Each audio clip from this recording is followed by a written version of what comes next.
Hello everyone. Our first sketchbook is always something special, but I feel what we used before sketchbooks is just as special. Drawing on random scraps or school projects or even drawing in notebooks. I've been using traditional sketchbooks since middle school, but I feel like I should switch up and go back to my roots. Originally, I started with notebooks in grade school, so I have a particular connection with composition notebooks. It wasn't until I picked up other mediums like watercolor and, markers, the thin paper in these books just didn't really work out for me. I actually decided to go back to what I've been using since I was a kid. I actually decided to go with a rather high class type of composition notebook, and I got a 5-star binder. 5-star. I mean some real AP college credit type of notebooks. I could smell the violin lessons on this thing, but sadly, this is probably only gonna see almost naked women and the postal guy. I believe sketchbook covers are the soul of an artist. From sketchbooks that get proper prep and are painted with, murals and everything, to ones that are just covered in scraps, ones that the artist thinks are cool and everything. I know that too well. I'm always the one to collect interesting brochures, business cards, and stickers, anything that sticks, pretty much. But right now the cover is just a ton of Sharpie. It's a flat textured type of plastic, so it's really good with having Sharpie stick to it. And of course, I had to represent my favorite drink, Monster. It's partially written because I didn't get the spacing right. I wrote the M first, and only noticed that I got until the T that there was not enough space. I also drew one of the little guys from the Chocolate Starfish album from Limp Bizkit. Don't ask why. And the headshot icon from Counter-Strike. It's really cool. The garbage I've collected so far has been a no smoking sticker from my job and a baggage claim sticker that was left in a rental car. The back is a lot more simple. It's just my favorite gun from Condition 0 Counter-Strike, the M4A1. It has a solid far range and a lethal near range. It's pretty solid. It's one of my favorites. I just really like how the silhouette and the small highlights really sell the look and the depth. Another is just a hottie with twin tails. I mean, I take this sketchbook to work, so obviously I couldn't keep it uncensored. I did plan to have the Juicy Couture logo, but I couldn't pull it off. It's like some sort of calligraphy type of logo. Then another banger typography logo is the postal typewriter logo. It sent the type of message so well that the game had. A formal looking typeface made with super gritty and bloody looking ink. I just filled the white space with the, sprue bits. I did not plan to add a coating or anything. I feel like it's gonna look cooler when it's all like faded and everything. I didn't mean to start on 9/11. Yeah, it's pretty unfortunate. I do write the date that I start my sketchbooks and the day that I finish them, and it just happened that it was 9/11 when I started it. A lot, or pretty much all of this stuff, is just stuff off Pinterest, to be honest. I do love drawing random crap off the internet. Things I find interesting or relatable, or just, whatever I feel like drawing. The highlight of the page has to be the Wojak Geek Bar. I really like the goth girl. Her hair is pretty cool. I like her glasses. And a proper good boy in his Sunday finest. I think it's one of those Japanese dog influencers, which are a whole different genre from American dog influencers. These dogs are all dripped the fuck out, either in silly outfits or silly grooming styles. It's always so interesting to see what comes out of there. Comes out of Japan. The first couple pages of a sketchbook are always like stepping out on a limb. They're pretty awkward, kind of like the random Element skateboard logo in the middle. I mean, I do owe a lot of my style towards skateboard brands, but not really Element. I don't know why I added them. Pighead. Growing up in the late 2010s internet, Saw was unavoidable. I think we all know that one SpongeBob video. The one Saw SpongeBob video, I think we all know that one. The pig masks do hold a lot of meaning in the Saw series, like those who are behind the mask, or even, the meaning of that, Year of the Pig. The pseudo-complexity always made the movie so good, and how cheesy they were. Like, Tobin, why did I say the actor's name? The Jigsaw guy. Like, his whole philosophy is so complex that it just comes around to being dumb again. Frank Woods. Call of Duty Black Ops is the one Black Ops I've spent the most time on, and I even say the one Call of Duty game I've spent the most time on.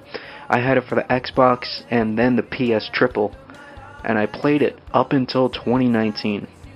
I had my PlayStation 3 up until like 2020 almost. To consider how bare bones modern Call of Duty releases are, Black Ops was packed to the gills with shit to do. Like, the freaking campaign is peak. The campaign, the multiplayer, the zombies, and those specific releases that have the zombies arcade mode. Oh my god, I've probably played the campaign like over 100 times now. Absolute cinema. DJ, Gouda, and MC Bonbon. Around this time, I discovered MC Gino D, a British happy hardcore rapper.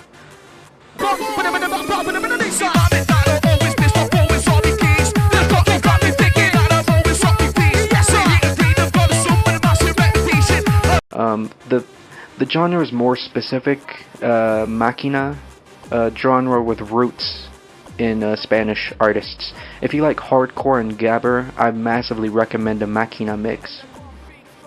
But getting more into techno for sure inspired me to make this. A classic setup with someone on the decks and an MC on the mic.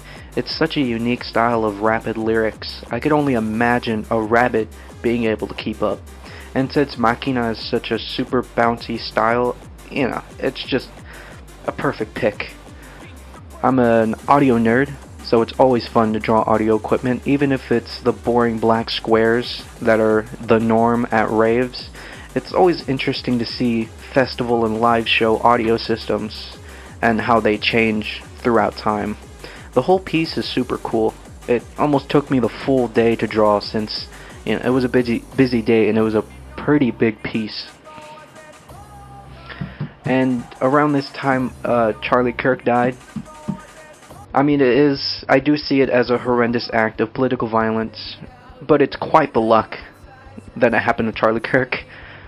With the whole open carry thing that conservatives love to defend, I wonder if right-leaning rallies would up their security. And since most alt-right dudes look like walking security threats, I think, and the right being the most paranoid party, someone would eventually get turned away from meeting Ben Shapiro for looking like an antisocial freak and having Discord on their phone.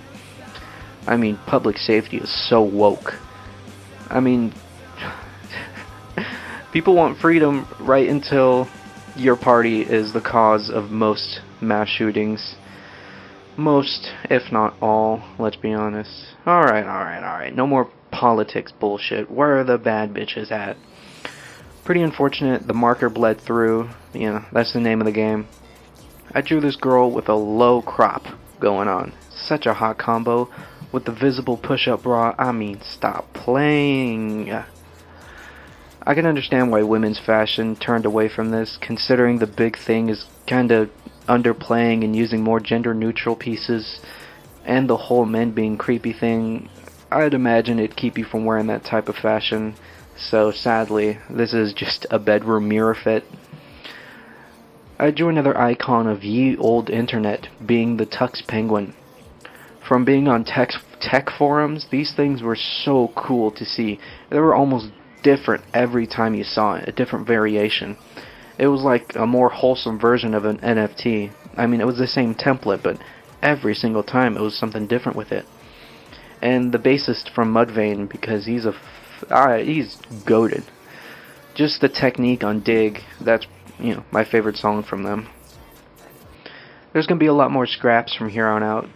Sometimes when printing reservations, there is a ton of space and wasted paper. And me not being the one to want to waste paper, I used that space to just draw on. So naturally, I drew a hot babe on that space. It's such a cute pose, such a sensual look to her face. And a booty in the corner. Not a corner, just the booty. Chef's kiss, truly. I also drew a more true to reality emo girl on this page. I think you know the type. I love her so much though. Wearing the paper hoodie too. Kind of weird to think like those polyester wolf print hoodies are probably gonna have a emo vintage comeback at some point. The same way that wallet chains and tacky A Day to Remember t-shirts made a comeback. I regret nothing. I actually started to play Postal around this time. And I'm not going to be the one to excuse its violent and offensive nature to call it high art or something. It's not here to play nice or, send a real message. It's just super fucking trashy and it's so fun to play. I mean, Postal sort of lowered the standard so much that I don't really hear about violent video games anymore. Probably because all modern shooters look like fucking Fortnite and pussyfoot around violent acts. I mean, there's so much money in gaming that there will never be another game like Postal or Manhunt in the mainstream. Another piece about Mr. Kirk, who consistently championed the Second Amendment and always underplayed gun violence, and even claimed that gun violence were just the price to pay for freedom. Thus the written quote, "Suddenly the price of freedom is too much to bear." There really wasn't much to this other page, just two studies, kinda. I really just intended to straight copy these, one of them being one of the Misfits guys.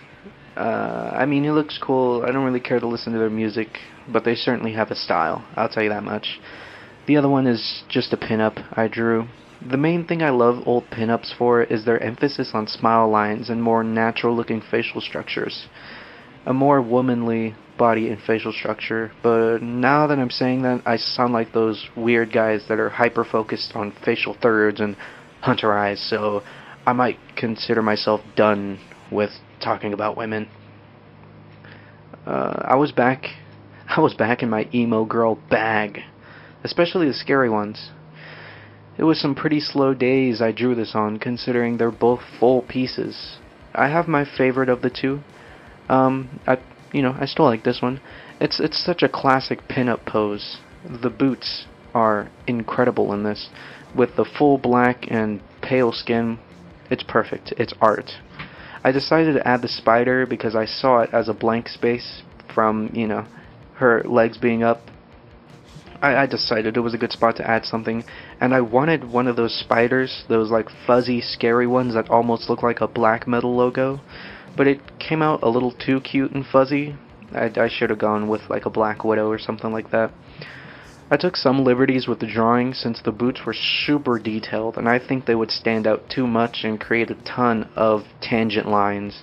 Just too much overlapping. I just think it would look really messy, so I just left it at certain shades and just kept the design pretty simple. Now this one is my favorite. I like closer views. I feel like full body drawings leave a lot of white space, and you could create a more coherent design when it's closer to the subject. I love this drawing. The bat with the scorpion, so fucking swag, and her tattoo is cool too. Probably one of my only solid tattoo designs. It makes her look so badass. I mean, she already is, but the bat, just adds so much more to it. And I added some more sprue bits to frame her a bit more, and I think it really comes together. She is so pretty, too. So pretty, too. I love her. And, that's all I'm going to speak of right now. That was only like a couple pages. I have more. And I'll make more videos about them soon, but that's the book right now. That's what I'm working on. If you know me, if you've known me from my last channel, I did this project already, and I never completed it. I'm literally facing my older composition notebook right now. Yeah, I just think the best option would be start from zero, because that book has a lot of nudity and a lot of things that are not okay to post on YouTube. So I'm going to put an active effort to, making this safe for YouTube, and that you could actually see the full process. I know I'm limiting myself, but I really want you all to see the full process and fully see the book, and hopefully probably even make a full upload of all of the scans as a complete full sketchbook. I think that would be really, really cool. So yeah, I'll be making more videos about this, and I'll see you in the next one then.